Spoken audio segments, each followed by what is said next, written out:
to the Texas Department of Agriculture Community Eligibility Provision, or CEP, TX-UNPS guidance for CE's recorded presentation. The purpose of this presentation is to assist and guide CEs to successfully completing the CEP reporting requirement in TX-UNPS from March 1st to March 20th, 2014. This presentation will navigate you through the submission process in TX-UNPS on a step-by-step basis. It is advised that while this recording is playing, have also your internet browser open to the TX-UNPS login page. After the completion of each step, pause the recording and complete the same step in TX-UNPS. For more detailed information regarding CEP, please visit squaremeals.org. So let's begin. Log on to TX-UNPS via the web address that's highlighted right now in your preferred internet browser. And then from the TX-UNPS homepage, enter your user ID and password information, and then go ahead and click the Log On button. After logging in, the programs page will be brought up. Click the School Nutrition Programs button. This will then take you to the Welcome screen. From the Welcome screen, click the Applications hyperlink at the top left corner of the screen. From the Application screen, there will be a list of hyperlinked items to choose from. Select Community Eligibility Provision to move on to the CEP site list screen. How are you guys doing? Are you following along with me so far? If you've missed a step, rewind this recording to make sure you're on the right path. Okay, so we're now at the CEP site list screen, which is the beginning of the CEP CE reporting form. Your CE's basic information will be listed on the screen, as highlighted now. However, notice that the status of the CE reporting form at this time is displayed as not started. Once the process is successfully completed, the status will read as submitted, and we'll see that towards the end of this presentation. However, though, to begin the required reporting process for CEP, click the Detail link. Okay, so now we're at the main CEP data entry page. This page contains key information as well as the data entry table, which we'll soon cover in detail. First, let's go over the general information, which includes the reporting date, which is listed as April 1st, 2014. Now, the reporting date is more of a reflective as-of date, meaning the information to be entered below is reflective of student eligibility or enrollment that exists as close to, but prior to, April 1st of the reporting year, which for this year is 2014. For more information regarding the specifics of the reporting date, please visit squaremeals.org. The due date is listed as March 20th, 2014. There is an open data entry submission window in TX-UNPS that runs from March 1st to March 20th. CEs must submit their CEP reporting information within this time period. The CEP data entry page also lists instructions which provide the user with a brief CEP overview and directs the user to enter specific information into the site data entry table.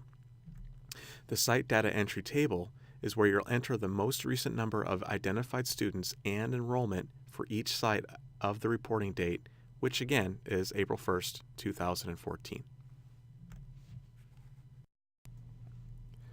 Also on this page, you'll see that within the instructions are definitions for key terminology regarding CEP. The key terminology is highlighted in blue, and each of their definitions will pop up once the term is clicked. The terminology definitions include the USDA defined multiplier factor, identified students, and the definition for potentially eligible. Let's take a look at each definition in detail on the next slide. Still with me? Again, feel free to pause this presentation at any time if needed. Okay, so let's start with the definition for identified students. Identified students are certified for free meals through means other than individual household applications in the school year prior to implementing the provision. This includes both students who are directly certified and categorically eligible, which includes homeless, foster, migrant, Head Start, runaway, and non-applicant students. If you have any questions regarding identified students, please visit squaremeals.org for further guidance. Moving on. USDA defined multiplier factor. Because CEP schools do not collect household applications for school meals, the USDA defines a multiplier factor that is intended to estimate the number of free and reduced-priced meals that would have been served at the participating school based on income eligibility and categorical eligibility if applications were collected. Effective July 1, 2014, the multiplier factor is 1.6.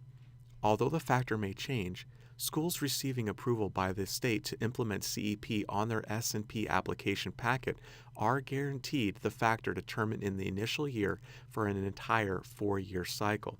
So, USDA does have the ability to change the multiplier factor. So, a school or CE that has already started their 4-year cycle does not have to change their currently defined multiplier factor should USDA change the multiplier factor while they are still in their cycle. Any new sites or groupings participating in CEP must use the most current multiplier factor. Lastly, potentially eligible. Schools with an identified student percentage that is less than 40% but greater than or equal to 30% may be eligible to participate in CEP in the subsequent year if they meet the eligibility requirements. So although schools who fall within the potentially eligible criteria do not meet the 40% or greater requirement to qualify for CEP, this does, however, help CEs identify any potentially eligible sites or any advantageous groupings. Okay, so now we're getting to the point where we're actually going to be able to start entering the CEP info into the data entry table. But before we get to that, let's make sure we know exactly what information we're entering into the table. First, the number of identified students column is where the most recent number of identified students for each site is entered as of the reporting date, which is again reflective of April 1st, 2014. The enrollment column is where the total enrollment for each site is entered. To be considered enrolled, however, a student must have access to at least one meal service daily. So students who go for half days or attend night classes or complete online courses from home should not be considered as enrolled for the purposes of CEP, unless they have access to at least school breakfast or school lunch. Now I'll go ahead and review each column and provide an example of entered information into the data entry table. So let's begin with the site ID and site name, which displays the site ID and displays the site name. The number of identified students column is where you'll enter the amount of students for each site who are certified for free school meals without the use of a household application. The enrollment column can't be less than the number of identified students.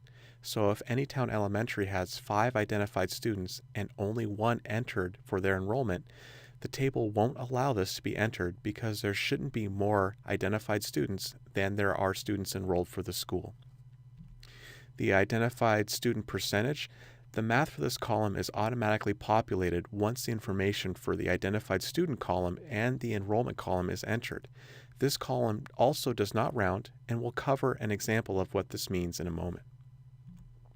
The eligible column displays an X if the ISP of enrollment meets the 40% or greater ISP requirement to be eligible to participate in CEP.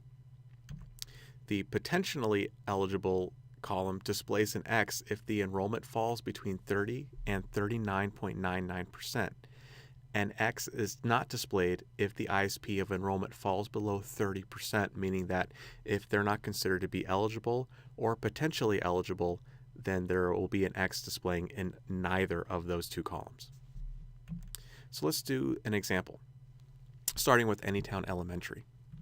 The number of identified students that they have at their campus is 59. The number of enrolled students they have happens to be 200.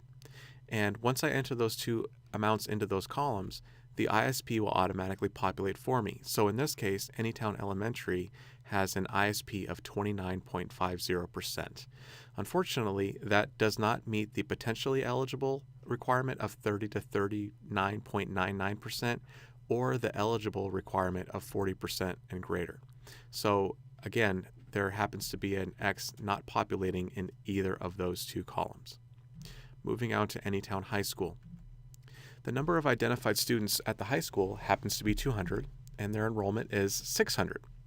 So the ISP that automatically populates for me is 33.33%. Now, 33.33% doesn't meet the 40% or greater eligibility requirement, but it does meet the potentially eligible requirement of 30 to 39.99%. So an X does populate in that column. Moving on to Anytown Middle School, they have a number of identified students at 700. Their enrollment is 1,000. So their ISP happens to calculate out to be 70%. So in this case, they are eligible to participate in CEP because their ISP is over 40%. So you'll see an X populate in that column. Moving on to the contracting entity totals, which is basically the total of number of identified students for every site in that ISD, and the enrollment is totaled for the enrollment for each site in that ISD. So for Anytown ISD, the number of identified student total is 959, and their enrollment is 1,800. So to figure the ISP for the entire ISD of Anytown, what would happen is the 959 total number of identified students would be divided by the 1,800 total amount of enrolled students, which would give me an ISP of 53.27%. So if I wanted to apply for CEP for Anytown ISD as a total grouping, they would be eligible because their total ISP for the entire ISD is 53.27%, whereas Anytown Elementary, if they wanted to apply for CEP on their own, they would not be eligible because their ISP does not meet the 40% or greater amount on its own. But when you group Anytown Elementary with the entire ISD, their ISP for the total amount is enough for them to qualify. So once all the information is entered correctly into the data entry table, we can go ahead and either save the information by clicking the Save button, click the Cancel button to start over with the data entry process should there be a need. We can also click the Export button to export the data entered into the table to a savable Excel spreadsheet file. Saving the information to a spreadsheet can also be helpful, providing the ability for the user to look for potentially advantageous arrangements of school groupings. Once the information has been saved, you will be brought to a screen that says the CEP has been processed. Should you need to edit the information entered previously, click the Edit button. But if everything is entered to your satisfaction, go ahead and click Finish. You are now brought back to the CEP site list screen that we originally started with, only this time the status that was previously listed as not started is now listed as submitted. Congratulations! You've gone ahead and successfully fulfilled the CEP reporting submission requirement in TX-UNPS. By clicking the Back button, you will be returned to the application screen. Thank you for your time, attention, and continued dedication. Again, should you have any further questions, please visit squaremeals.org.